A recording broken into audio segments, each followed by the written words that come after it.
So hello everyone, welcome back to my channel. तो इस video से हम लोग स्टार्ट करने जा रहे हैं जो एंशियंट इंडियन हिस्ट्री है उसके सिलेबस हम लोग पढ़ने वाले हैं, जो कि इम्पोर्टेंट होगा यदि आप ग्रेजुएशन में हो पार्ट 1 में एंड आपने हिस्ट्री ले रखी है, आपको ऑनर्स पेपर हो या सब्सिडरी पेपर हो उसके लिए, एंड यदि आप किसी और भी सिविल सर्विसेज एग्जाम्स की तैयारी कर रहे हो लाइक बीपीएससी, यूपीएससी एंड जो अदर्स जो सिविल सर्विस एग्जाम्स होते हैं लाइक एसएससी रेलवे वगैरह, उसमें भी हिस्ट्री पढ़ना होता है तो आप लोग उसके लिए भी पढ़ना चाहते हो तो आप लोग डिटेल में यहाँ पे आपको मिल जाएगा।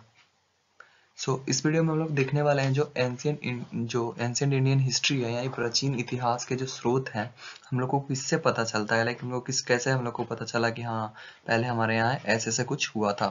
तो इसका जो है वो दो सोर्सेस में इसको बांटा गया है, जिसमें कि फर्स्ट है हमारा साहित्यिक सोर्स है यानी दूसरा जो है हमारा वो है पुरातात्विक सोर्स। चलिए देखते हैं इनके बारे में हम लोग को डिटेल से पढ़ना है। चलते हैं।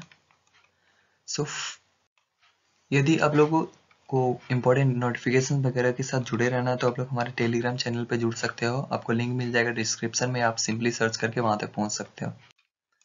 फर्स्ट में हम लोग को पढ़ना है वो है साहित्यिक स्रोत के बारे में, यानी लिटरेरी सोर्सेज को बोला जाता है। तो जैसा कि हम लोग देखा कि हम लोग दो भागों के बेसिस पे पढ़ते हैं, तो जो हमारा फर्स्ट जो है हमारा साहित्यिक स्रोत है उसको भी दो भागों में बांटा गया है, धार्मिक एंड अधार्मिक, जो धर्म से रिलेटेड ना हो यानी religious and non religious literature के बेस पे।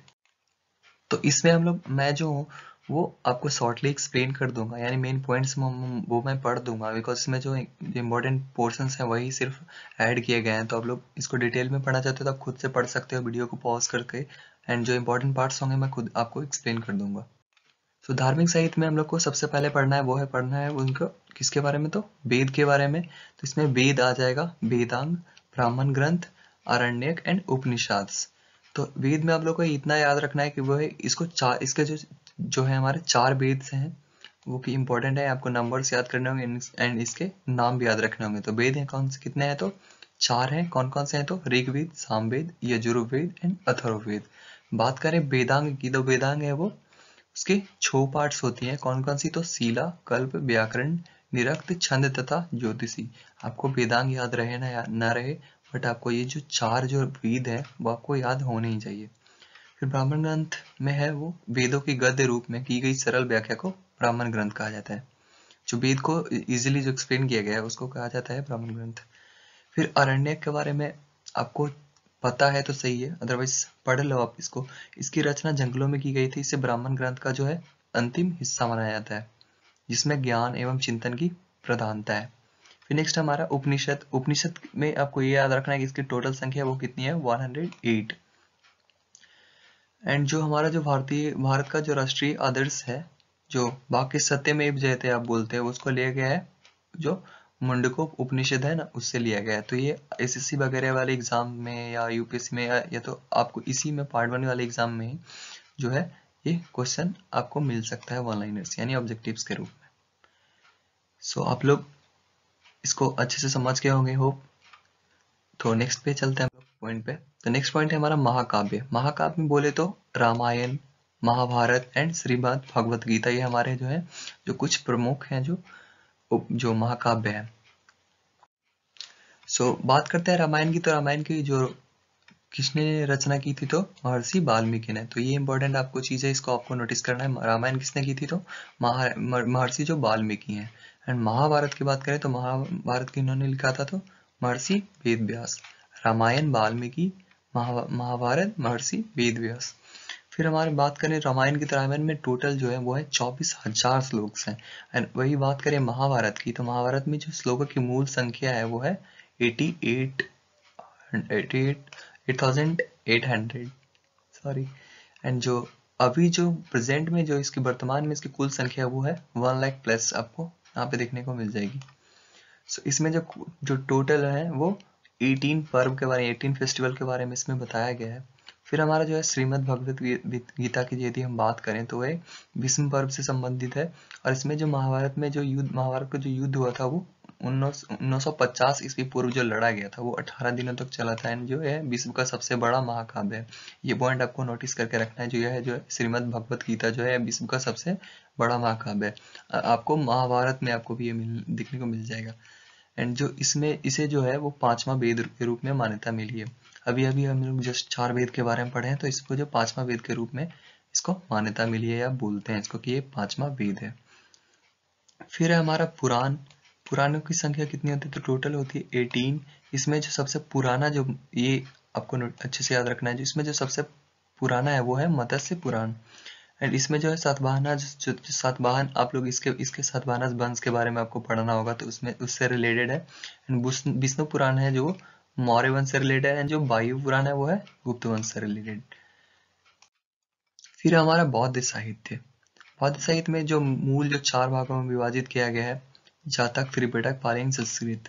तो जातक के बारे में जो है वो हमारे जो बौद्धों का है वो एक पवित्र ग्रंथ है। इसमें 550 कथाओं का संग्रह है। एंड जो ये इसमें क्या क्या है जातक में हम लोग पढ़ना है, तो महात्मा बुद्ध के जन्म के बारे में पढ़ना है, यानी उनकी कहानी रिलेटेड चीजें। एंड जो इसको जो अजंता एंड एलोरा की जो गुफाएं हैं, उसमें इनकी जो चित्रकारी जो दर्शाई गई है।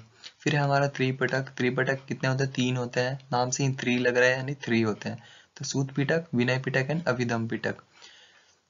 फिर इसमें नोटिस करने को कुछ है नहीं। फिर जो है हमारा मिलिंद पन्हो है। फिर हम लोग जब बुद्धिज्म के बारे में इसमें पढ़ेंगे, बौद्ध धर्म के बारे में, तो इसमें आपको डिटेल में पढ़ने को मिलेगा। सो आप लोग इसको स्किप कर सकते हो। फिर हमारा संस्कृत ग्रंथ। संस्कृत ग्रंथ में आपको पढ़ना है ललित विस्तार या दिव्यबान। आपको एग्जाम्स में यदि क्वेश्चन आएगा तो आपको ये इतना ज्यादा लिखना नहीं है, बस इसके बारे में कुछ संस्कृत ग्रंथ में आपको क्या कैसा कुछ मिला, यानी उसके बारे में बताना होगा। तो आप लोग सिंपली जस्ट का नाम भी देख सकते हैं पॉइंट वाइज। फिर हमारा जैन साहित्य। अभी हम लोगों ने बौद्ध साहित्य पढ़ा, फिर हमारा जैन साहित्य है, जो है प्राकृत एवं संस्कृत भाषा में है। इसे आगम कहा जाता है। जो जैन साहित्य, इसको क्या कहा जाता है? आगम। इसमें 2 सूत्र इसके बारे में पढ़े गए हैं, आचार्य जो आचराग सूत्र है एंड भगवती सूत्र। फिर हमारा इसमें यहाँ तक में हमारा जो है जो रिलीजियस वाला था, यानी धर्म साहित्य जो थे वो खत्म हो गए। हमें अब आ गए हैं धर्मेतर साहित्य के बारे में पढ़ना है हम लोगों को। धर्मेतर साहित्य में हम लोग को सबसे पहले पढ़ना है संगम साहित्य, मनुस्मृति, नारद स्मृति, अर्थशास्त्र, मुद्रा राक्षस और भी बहुत सारे जो ड्रामा वगैरह जो हैं, जो लिखी गई हैं कहानियां या जो बुक्स वगैरह हैं, उसके बारे में हम लोग को पढ़ना है। तो इसमें संगम साहित्य में क्या है? तो इसमें चोल, चेरास एंड पांड्यास, ये सब जो है हमारा आपको आगे भी वंश के बारे में पढ़ना होगा बहुत ज्यादा डिटेल में। तो आप लोग इसको बस इसका नाम याद कर सकते हो, चोल, चेर एंड पांड्या। तो इसमें जो टोटल 30,000 से ज्यादा पंक्तियां हैं और कहानियों के 2 प्रमुख समूह में विभाजित किया गया है। फिर पहले हम लोग देखते हैं मनुस्मृति। मनुस्मृति जो है वो सबसे प्राचीन एवं प्रामाणिक है। सो इससे जो तत्कालिक जो भारतीय राजनीतिक, सामाजिक, धार्मिक स्थितियों की जो है जानकारी मिलती है। इसमें जो है टोटल 8 प्रकार के जो विवाह होते थे पहले के जमाने में, उसके बारे में बताया गया है। इसमें है वो ब्रह्म, दैव, आर्य, प्रजापत्य, गंधर्व, असुर, राक्षस एंड पैशाच। तो आप लोगों में से और ज्यादा का तो मेरे को नहीं पता, बट आप लोग गंधर्व विवाह यदि आप लोग जो रिलीजियस जो है लाइक रामायण महाभारत आप लोगों ने देखा होगा यदि, तो इसमें गंधर्व विवाह का नाम सुना होगा। फिर एक और है हमारा अनुलोम विवाह। अनुलोम विवाह किसको बोलते थे? जो उच्च जाति के जो, यानी उच्च वर्ग के जो पुरुष होते थे, लाइक हायर कास्ट के जो जेंट्स यानी मेन होते थे आदमी, वो किसी लो यानी छोटे कुल के जो स्त्रियां होती थी उनसे शादी करते थे, उनको कहा जाता था अनुलोम विवाह।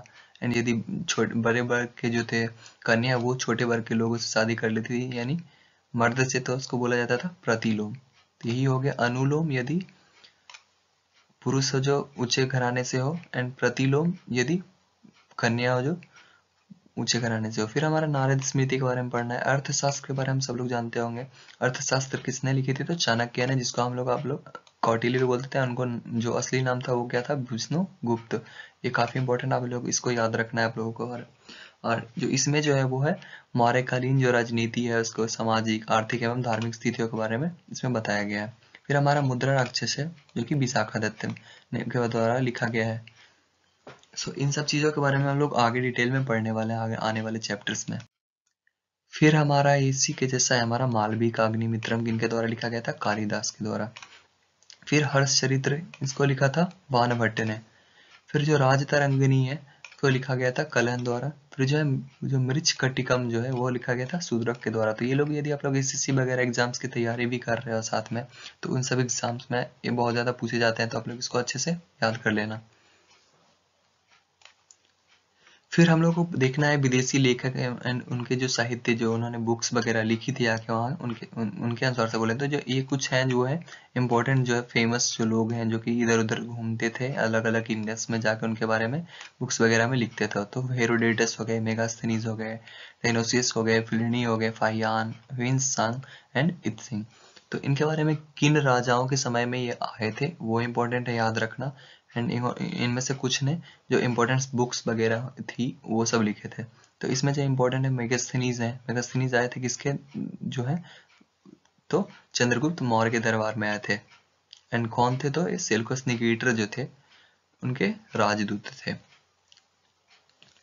फिर जो फाहियान की बात करें तो फाहियान जो थे वो थे प्रथम चीनी यात्री थे जो कि इंडिया आए थे किसके समय में तो चंद्रगुप्त विक्रमादित्य के समय में।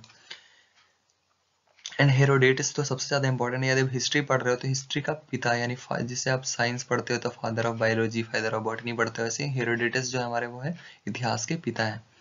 फिर हम जो ह्वेनसांग है उनके बारे में भी बहुत ज्यादा पढ़ना इंपॉर्टेंट है। ये आए थे जो हमारे जो हर्षवर्धन ये बहुत ही महान किंग है हर्षवर्धन। आप लोग इनके बारे में आगे चल के पढ़ोगे। तो इन्होंने जो नालंदा विश्वविद्यालय जो कि हम लोग अभी इसके सिर्फ अवशेष बचे हैं उसमें इन्होंने अध्ययन भी किया था। एंड पढ़ाई पढ़ाई खुद भी पढ़ाई की थी एंड पढ़ाया भी वहाँ पे था यानी अध्यापन का भी कार्य किया था। फिर हमारा इत्सिंग ये भी जो थे वो एक चीनी यात्री थे। एंड जो इसमें ये जो थे वो बिहार प्रदेश का भ्रमण किए थे यानी हमारे बिहार में घूमे थे। एंड जो नालंदा यूनिवर्सिटी में ये भी पढ़ाई किए थे। फिर जो लास्ट पॉइंट पे बात करें तो वो है हमारा पुरातात्विक स्रोत यानी आर्कियोलॉजिकल सोर्सेस। तो आर्कियोलॉजिकल सोर्सेस में क्या क्या आप लोगों को पढ़ना है यानी खुदाई के दौरान जो प्राप्त जो होती हैं वो पुरानी वस्तुएं कोई सी भी हो जिनके इतिहास की रचना की सहायता मिले जिसमें कि हम लोग को हमारे इतिहास के बारे में पता चले। लाइक जैसे कि हम लोग देख सकते हैं यहाँ पे इनमें से है अभिलेख, मुद्रा, स्मारक यानी आदि प्रमुख हैं। जॉन कनिंघम जो है भारतीय पुरातत्व का पिता कहा जाता है। आप लोग इसका याद रखना है, father of Indian archaeological sources को किनको कहा जाता है तो जॉर्ज कनिंघम को। इसको अच्छे से मार्क कर लेते हैं हम लोग। तो जॉर्ज कनिंघम को कहा जाता है पुरातात्विक स्रोत का पिता। तो फर्स्ट में हमारा कौन सा है मुद्राएं एवं सिक्के। जो मुद्राएं एवं सिक्के हैं, सॉरी आपको ये दिखाई नहीं देगा तो इसको मैं इरेज कर देता हूँ। तो मुद्राएं एवं सिक्के जो है वो आते हैं हमारे फर्स्ट में। फिर हमारा आता है अभिलेख, फिर आता है हमारा स्मारक।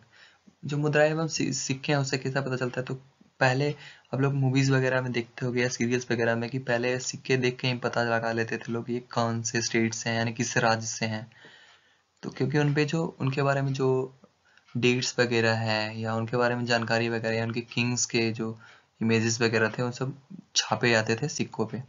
फिर अभिलेख किसको बोलते हैं, जो अभिलेख लिखा जाता था जो दीवारों पे पत्थरों पे या वगैरह कहीं भी मंदिर आप अभी भी देखते होगे मंदिरों वगैरह पे जाते होगे तो उनके बारे में कुछ धार्मिक ग्रंथों वाली चीजें ही या कुछ और भी लिखा हुआ रहता है पत्थरों आदि पे जो खुदाई करके, तो उसको बोलते थे अभिलेख। एंड जो लिखने के जो अध्ययन होता है उसको कहा जाता है एपिग्राफी यानी पूरा लेख शास्त्र, हिंदी में बोलते हैं इसको। फिर हमारा स्मारक भी है जहाँ पे हम लोग घूमने जाते थे, स्मारक आप लोग देखते होंगे तो वो भी हमारा एक पुरातात्विक स्रोत है। तो होप ये वीडियो आपको ये जो टॉपिक है हमारा वो आपको अच्छे से समझ में आया होगा। एंड ये जो है वो डायरेक्टली एग्जाम्स में पूछा जाता है कि जो हमारा जो एंशिएंट इंडियन हिस्ट्री है यानी कि हमारा जो प्राचीन इतिहास है उसके सोर्सेस का वर्णन या स्रोतों का वर्णन करें। आपको यही सारे की सारी चीजें लिखनी होंगी। एंड यदि आप पॉइंट वाइज लिखोगे तो आपको बहुत ही ज्यादा अच्छा मार्क मिलेगा उसमें। एंड आपको और भी इंफॉर्मेशन वगैरह के लिए चाहिए तो आप लोग यहाँ पे टेलीग्राम चैनल पे हमारा जो ग्रुप है, टेलीग्राम ग्रुप जो है हमारा उस पर उसको आप ज्वाइन कर सकते हो। एंड वहाँ पे हम लोग सब लोग कोई प्रॉब्लम्स वगैरह होंगी तो उसको हम लोग डिस्कस करेंगे। सो लिंक मिल जाएगा आपको इसका डिस्क्रिप्शन में। एंड और भी टॉपिक्स आती रहेंगी लगातार, तो आप लोग हमारे चैनल को सब्सक्राइब कर लेंगे। एंड वीडियो अच्छा लगी हो तो वीडियो को लाइक कर लेना एंड कमेंट करके बताना आपको ये समझ में आया है या कोई भी डाउट्स वगैरह हो तो आप लोग कमेंट करके बोल सकते हो, मैं उसको नेक्स्ट वीडियो में बताने की कोशिश करूँगा। सो थैंक्स फॉर वॉचिंग, मिलते हैं नेक्स्ट वीडियो में, तब तक के लिए बाय।